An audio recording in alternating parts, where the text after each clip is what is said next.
I'm here tonight with Salina, Solomon. Who inspired you to be a part of music? I guess it's like a variety of people. My dad's an opera singer, so I basically came out of the womb loving music. And my mom is an avid audience member of all kinds of music, and she introduced me to the Beatles. My dad introduced me to opera. My grandpa introduced me to jazz.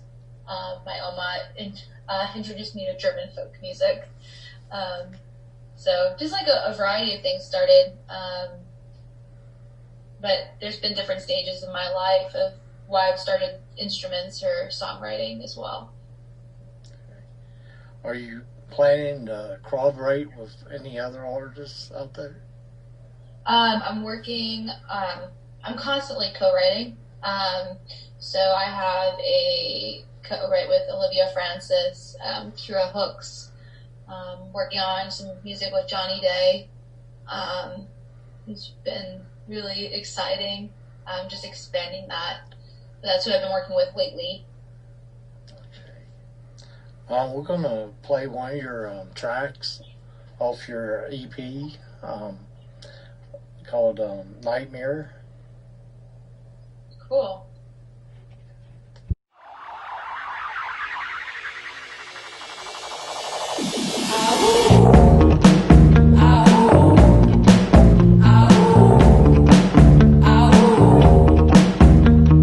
Close my eyes, I'm drifting off into a magic place. Your hands are wrapped in mine, take you along the ride, flying reckless in the sky. Our eyes are open wide, we can do anything, we can be anything. It's a nightmare in the making, like a monster walking into a daydream, where the lights turn into darkness, and I'm wishing on a star to stop this and wake me up. You're a nightmare, you're a nightmare, dancing like we just don't care, shout loud as we can, jump in between the clouds. You're trying to chase me down, but when I finally turn around, you're nowhere to be found. You're falling off the edge, you know you fell off the edge.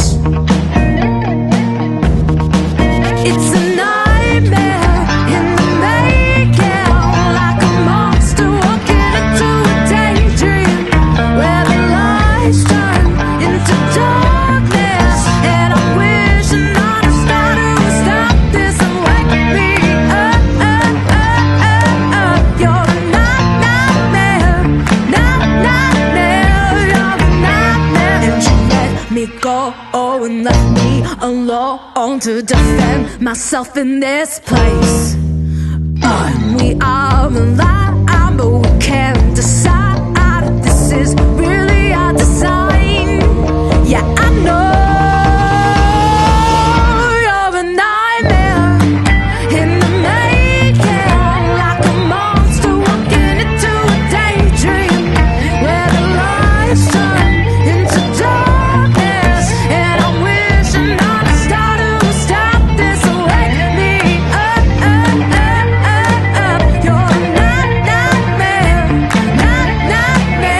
you're a nightmare, wake me up. You're a nightmare, you're a nightmare.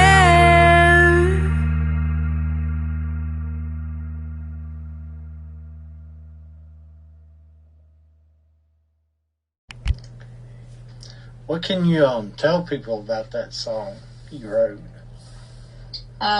What I can tell people, so when Nashville had the Silver Dollar Saloon every week, they did a Welcome to Nashville set on Tuesday nights. That's how I started becoming an artist, because I really wanted to just be a songwriter. And I met this guy who I was like, oh, he's really attractive, he's really cool, and like, we're gonna go on a date, it's gonna be awesome. Well, like, before that, my worst nightmare was going on a date with a married man. And so that's kind of where that story is where we went on a date and he was like, I have to tell you something. And I was like, oh no. He's going to tell me he's a drug dealer. I know it. I can feel it in my gut. He's like, it was so much worse. He's like, I'm married, but we're getting separated. She lives in Guatemala. It's totally fine. And I'm just sitting there going, oh my gosh, no.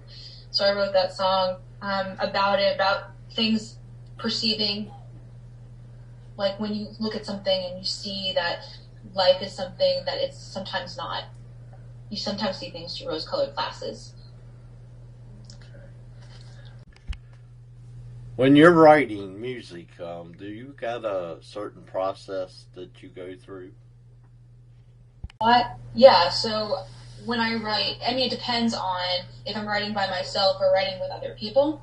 When I'm writing by myself, a lot of it is unconscious writing, is what I like to call it, or subconscious writing.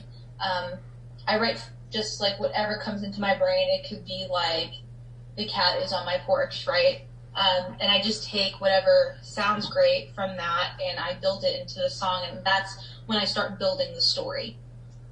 There's been that case, and also there has been times where there has been situations that come up that I really want to write about, but those are harder for me to come by because a lot of the songs that I write are based on vulnerability, and that's really hard for me to tap into on a conscious level.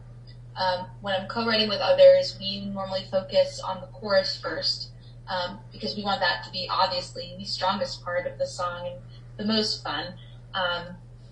And then we work backwards from there. Okay. Why is it important to learn, study, understand the old music? It's important to really go deep with all genres because that's what creates your style, right? That's what inspires people. I mean, even when you're not a musician, when you look at music, music is universal.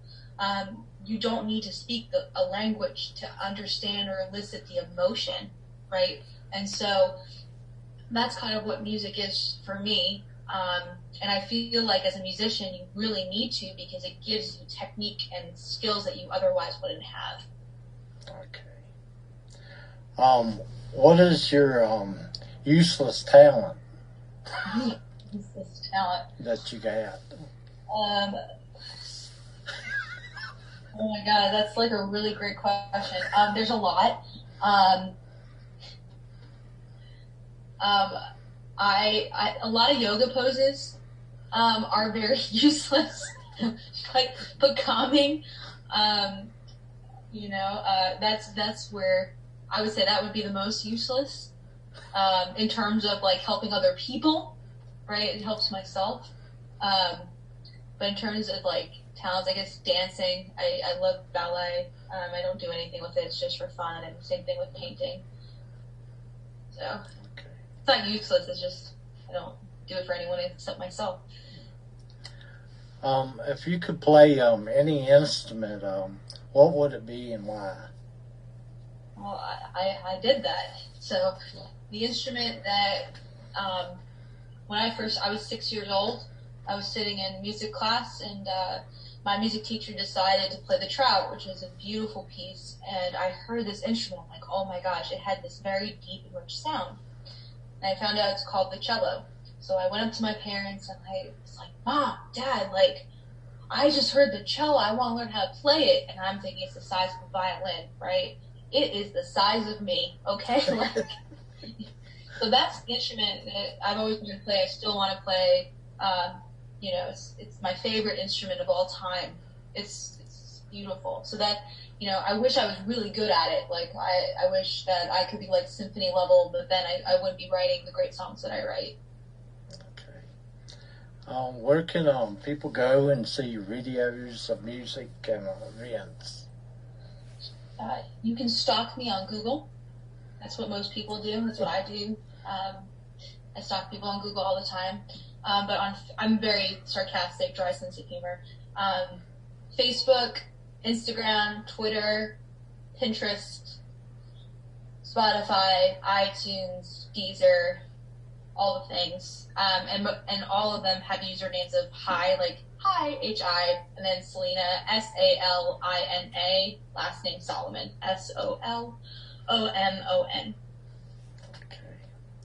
Well, thanks for being on the show tonight. I enjoyed meeting you and talking to you. Thank you. I've enjoyed meeting you and talking to you too. I'm really glad that we got to chat a little bit about what's happening.